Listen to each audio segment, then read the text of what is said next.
Hello मित्रांनो, मी अंकुश सोनवणे आणि स्वागत आहे तुमचं सोनवणे गोट फार्म मध्ये। तर मित्रांनो, मी आलोय माग शेळ्या खाते आपला।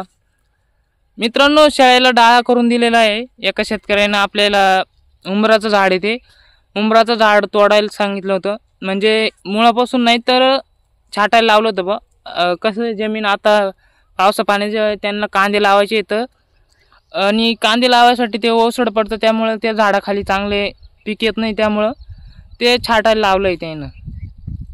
तर आपण दिलंय छाटून, शेळ्या मस्त चरताय। मित्रांनो, असे पिंपळाचे वडाचे पानं शेळ्या आवडीनं खातात। आपलं हे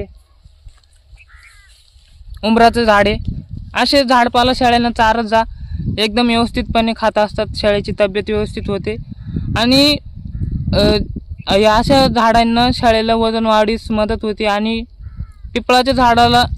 पिंपळाचं झाड हे एकदम चांगलं असतं, खायला बी चांगलं असतं आणि शेळ्यांचे वजन वाढायला बी चांगलं असतं। त्यामुळे मित्रांनो, व्हिडिओमध्ये सांगायचा मुद्दा हाच का शेळ्यांना झाडपाला नक्की चारा। आपल्या जर तुमच्या मुक्त संचार शेळ्या असतील तर त्यांना झाडपाला नक्की चारा, म्हणजे पिंपळाचे झाड, चिंचेचे झाड असेल तर ज्या शेतकऱ्याकडं असं असतं बांधाच्या कडाला, तर त्यांना ते सांगतच असतात की डाळून द्यावं, आपलं छाटणी करून द्या झाडाची। तर मित्रांनो, तुम्ही नक्की छाटणी करून ते शेळ्याला चारू शकतात, एकदम व्यवस्थितपणे शेळ्या खात्या बी।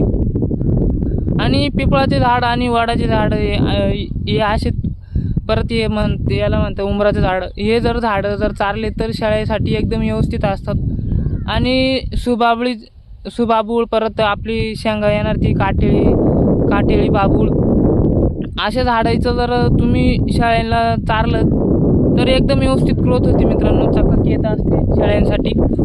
आणि वजन वाढीसाठी चांगलं असं पचन व्यवस्थित होत असतं मित्रांनो, पाणी व्यवस्थित पितात मित्रांनो। हे झाड जर पानं वाळले तरी शेळ्या खात असतात। हे आपलं उंबराचं झाड आहे, त्याला उंबर बी आहे काही।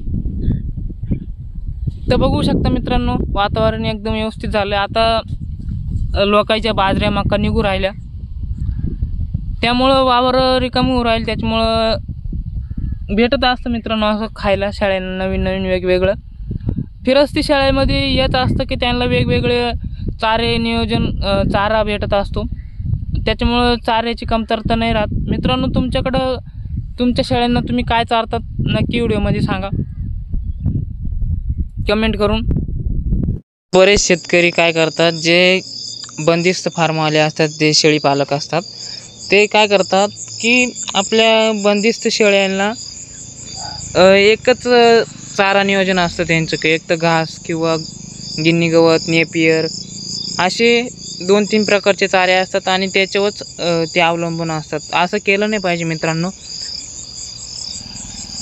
की शेळ्या ह्या रान चाऱ्यावर, जास्त करून झाडपाल्यावर अशा गोष्टी खात असतात आणि शेळ्यांना तो आहार दिलाच पाहिजे, जेणेकरून त्यांची तब्येत व्यवस्थित असते मित्रांनो। तर याची काळजी घ्यायला पाहिजे मित्रांनो। बंदिस्त शेळ्यांना कधी गाई ढोरांवाणी वागू नये, त्यांना वेगवेगळा चारा नियोजन केलं पाहिजे मित्रांनो। जसे की चाऱ्याचे वेगवेगळे आहार त्यांना दिला पाहिजे, जेणेकरून त्यांची तब्येत व्यवस्थित राहील। झाडपाला बी भेटला पाहिजे, त्याच्यात लिंबाचे किंवा सुबाबळीचे असे तुम्ही त्यांना नियोजन केलं पाहिजे मित्रांनो, चारा लागवड केली पाहिजे।